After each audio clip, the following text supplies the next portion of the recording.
This exercise is called a shin box. It's more of a position than an exercise, but for evaluation's sake, we're trying to find out which position here feels least comfortable for you, if any of them do.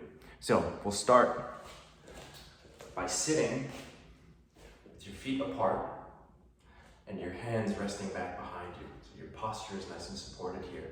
And we're gonna drop both knees down to the side, okay? Now I'm gonna take my feet and tuck them in a little bit so that my right bottom of my foot is just on top of my left thigh, right? And you'll notice that I came forward, I removed the support of my arms, and now I'm sitting down on my hips. My left hip here is up off the floor. My right hip is down on the floor.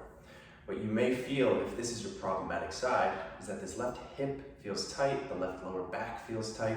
It's difficult to get that hip down towards the floor. If that's what you're feeling, this may be a position that we want to work on, right? What we're going to do next is transition to the other side.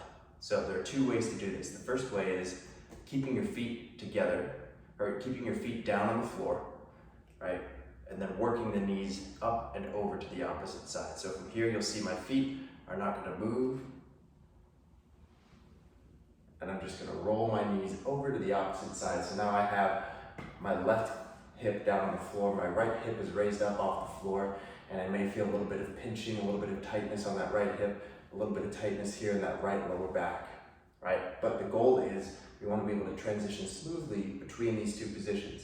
So now we'll go back to the other side. If this is really challenging to do without the support of your hands, simply place your hands back here, and then do the same thing with a little bit of support. This should feel a lot easier.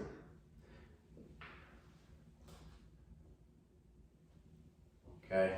If you can do it without the support of your hands, we have abdominal engagement going on, we have hip mobility going on.